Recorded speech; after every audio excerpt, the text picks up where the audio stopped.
Topic is Marcus Garvey and Africans in the Caribbean, and we're talking to Dr. AAl-Hadid, the chairperson of the Africana Studies Department at Tennessee State University. Dr. AAl-Hadid, during this last segment, let's give you an opportunity to talk about Marcus Garvey and his influence and some of the influences that helped to shape Marcus Garvey as well, and some of the influences that his personality and his vision helped to shape as well. Let's talk about it from that perspective. Yeah, when we left off, we said that Marcus Garvey entered this country in 1916. Now, it was a time where we were moving toward the Harlem Renaissance, when Harlem, was in vogue.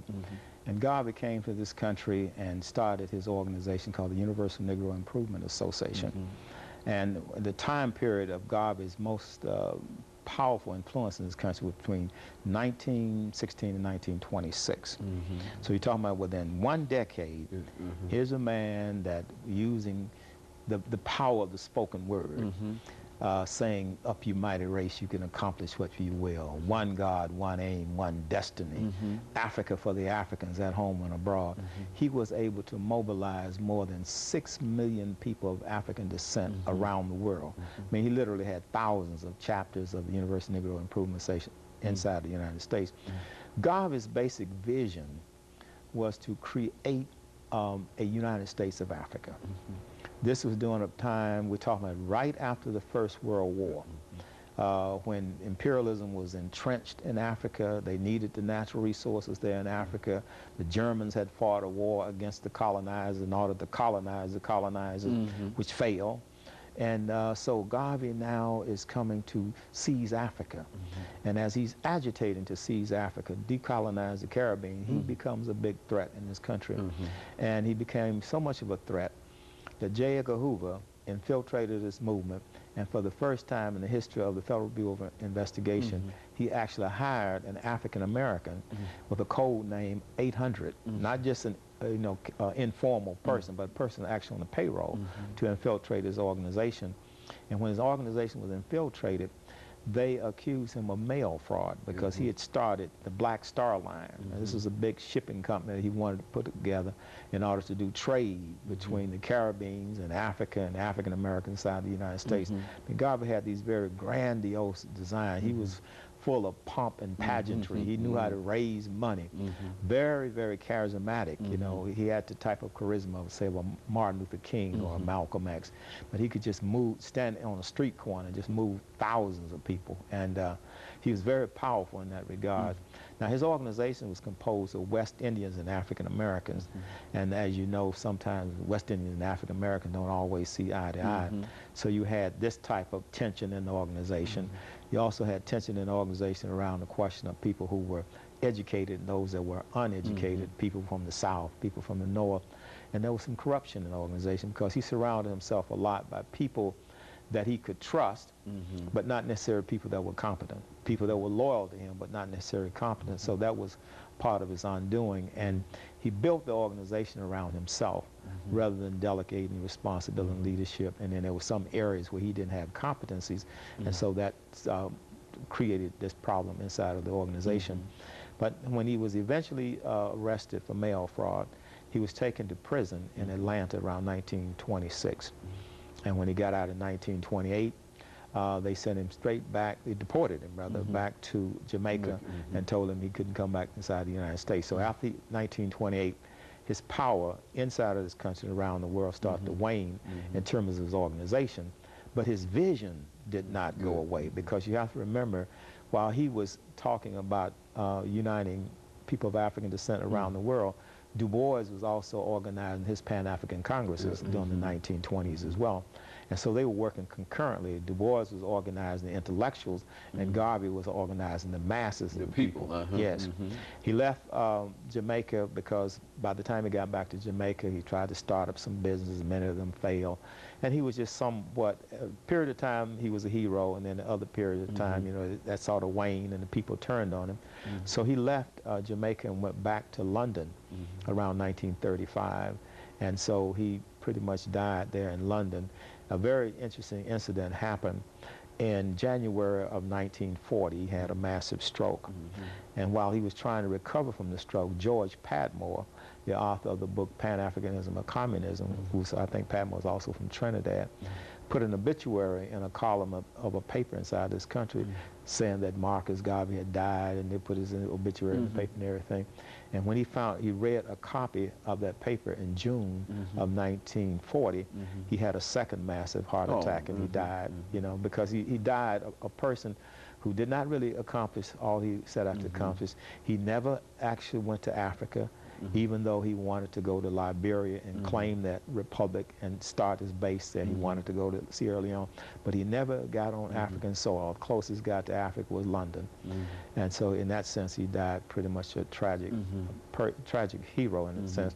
But at the same time, in 1935, while he's in London, another person is at Lincoln University by the name of Kwame Nkrumah. He picks up Garvey's book, The Philosophy and Opinions of Marcus Garvey. He reads this book thoroughly. In 1945, he goes back to the Gold Coast and starts to implement the vision of Marcus Garvey. In other words, you can kill the dreamer, but you can't kill the dream. So the dream of Garvey was reincarnated on African soil in Kwame Nkrumah. And then when he got independence for Ghana, in 1957, March of 1957, he actually adopted the flag that Garvey created, the red, black, and green. And if you look at the flag of Ghana now, they have the same colors except there's gold in the middle because Ghana is known for gold.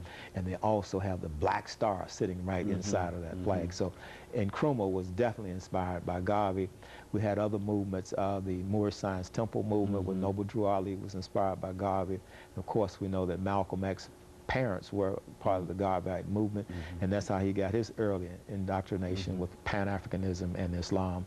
And then toward the end, after he left the Nation of Islam, then he went back to establish his organization called the Organization of Afro-American Unity, which was modeled in a certain way after Garvey's Universal Negro Improvement Association.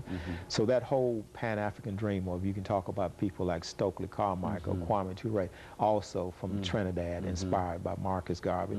So the children of Marcus Garvey are still very much alive. And so there's a real legacy. Oh yeah, there's a legacy that you Garvey talk about created. now when you talk about. And he inspired Jomo Kenyatta in Kenya to create the Mau Mau and bring about independence in Kenya. So the book, the jury is still out in terms of the impact of Garvey on people around the world.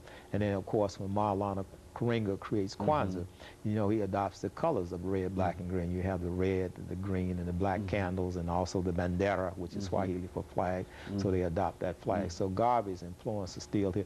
And every time you see someone walking around with red, black, and green on, or a flag, or an armband, or something like that, or a cap, you know that's the influence of Marcus Garvey. Marcus Garvey influenced Bob Marley with the Rastafarian movement. So he picked up the colors of Marcus. Of course, Bob Marley was also from Jamaica. He grew up in Trenchtown, but Garvey was a great influence on Bob Marley as well. And I think, Dr. AAl-Hadid, we might say that even some of the more popular activities that Africans are involved in, African Street Fair Festival, for example, all in a real sense can be said to go back to that period of, with the influence of Marcus Garvey, the economic influence, and et cetera. There's no doubt about it, yeah. And also with the creation of the Organization of African Unity on the African continent, which is a framework designed to unify Africa. And you can trace that back to Marcus Garvey as well. Well, now, what can we do over the last minute and a half, Dr. AAl-Hadid, to make Garvey's career much more public? It seems that only the historians and people like yourself know about Marcus Garvey. What would you suggest over the last minute that we have that could be done in order to sort of resurrect Marcus Garvey and his influence? Well, one thing we're going to do with the 11th Annual Africana Studies Conference is that Saturday, which would be the 4th or 5th of February, we're going to have a Garvey Marley concert. And that's going to be an annual feature of our annual conferences to make young people more aware of the teachings of Garvey. I mean, I use Garvey's philosophy and opinion in my classes, and I constantly expose students to that. So in the small way in which I'm working, I'm trying to make Garvey's ideas effective. And then we need to have more conferences and meetings centered around Garvey's idea. Because a lot of people think that Garvey was just talking about putting people on, African Americans or black people on ships and then taking them back to Africa. His plan was much larger than that. He was talking about creating the United States of Africa, and then where African people are, they can still relate back to the motherland, even though they might remain in the African diaspora physically, spiritually, and in culture. They and of course, with Africa. Dr. Al-Hadid, we're out of time again, as you generally know, and let me thank you for coming by and giving us that excellent information about Garvey and some of his activities.